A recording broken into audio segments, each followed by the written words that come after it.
ఆదర్శంగా నిలబడేలా చేయగలిగారు.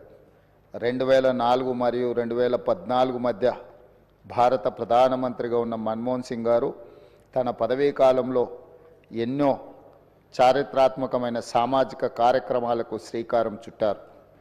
కూలీలకు ఉపాధి కల్పించే మహాత్మా గాంధీ జాతీయ గ్రామీణ ఉపాధి హామీ చట్టం, పరిపాలనలో పారదర్శకతను చాటి చెప్పే సమాచార హక్కు చట్టం, ప్రజారోగ్యానికి ప్రాధాన్యం ఇచ్చిన జాతీయ గ్రామీణ ఆరోగ్య మిషన్ ప్రారంభించారు. అందరికీ ఆధార్ కార్డు లాంటి సామాజిక విప్లవాత్మక కార్యక్రమాలను ఆయన హయాంలోనే మొదలయ్యాయి. 4 కోట్ల తెలంగాణ రాష్ట్ర ప్రజలు డాక్టర్ మన్మోహన్ సింగ్ గారికి ఎంతో రుణపడి ఉన్నారు.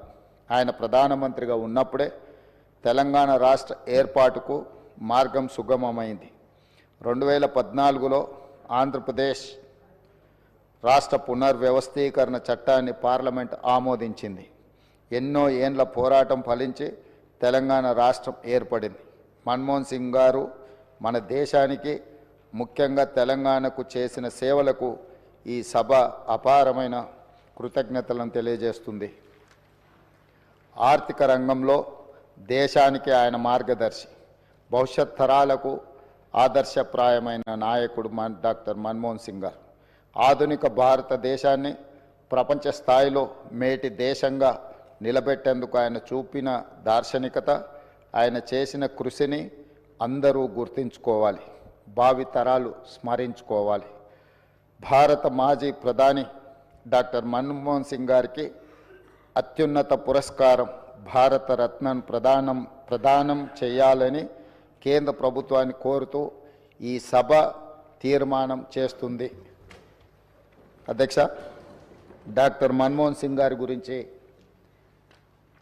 ఈ దేశంలో ప్రతి యువకుడికి, ప్రతి రైతుకు, ప్రతి పేదవాడికి మనం ప్రత్యేకంగా చెప్పవలసిన అవసరం లేదు. ఎందుకు అంటే ఈ దేశంలో ఎల్పిజి లిబరలైజేషన్, ప్రైవేటైజేషన్, గ్లోబలైజేషన్ సరళీకృత ఆర్థిక విధానాలను తీసుకొచ్చి ప్రపంచంతోనే పోటీ పడే విధంగా మన భారతదేశాన్ని తీర్చిదిద్దడంలో మన తెలంగాణ బిడ్డ పివి నరసింహారావు గారు ప్రధానమంత్రిగా ఉన్నప్పుడు ఆర్థిక మంత్రిగా వారు వేసిన పునాదులు ఈరోజు భారతదేశం ప్రపంచ దేశాలతో పోటీ పడడానికి పూర్తి స్థాయిలో మనం పోటీ పడుతున్నాము అని అంటే ఆనాడు డాక్టర్ మన్మోహన్ సింగ్ గారు తీసుకున్న నిర్ణయాలు. అదేవిధంగా అధ్యక్ష, ఈరోజు ప్రపంచమే గర్వించదగ్గ ఆర్థికవేత్త, ఈ ఆర్థికవేత్త ఈ దేశం కోల్పోవడం అనేది మనకు తీరని లోటు. ఈ లోటు వారి కుటుంబానికే కాదు, యావత్ దేశానికి, ప్రపంచానికే ఒక గొప్ప తత్వవేత్త, ఆర్థికవేత్త, గొప్ప నాయకుడిని కోల్పోవడం జరిగింది.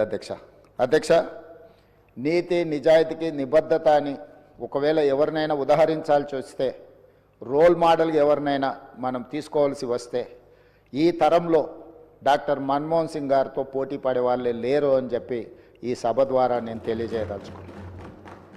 చాలామంది వారు మౌనంగా ఉంటారనో, మౌనముని అని, యాక్సిడెంటల్ ప్రైమ్ మినిస్టర్ అని రకరకాలుగా మీడియాలో కానీ విమర్శకులు విమర్శించిన వారు ఎప్పుడు కూడా వారి సహనాన్ని కోల్పోకుండా పనినే ధ్యాసగా, పని చేయడమే తన జీవిత లక్ష్యంగా ఈ దేశ ప్రజలను ఆర్థికంగా, సామాజికంగా బలోపేతం చేయడము, వాళ్ళ కోసమే తన జీవితాన్ని అంకితం చేసిన గొప్ప మహనీయుడు డాక్టర్ మన్మోహన్ సింగ్ గారు.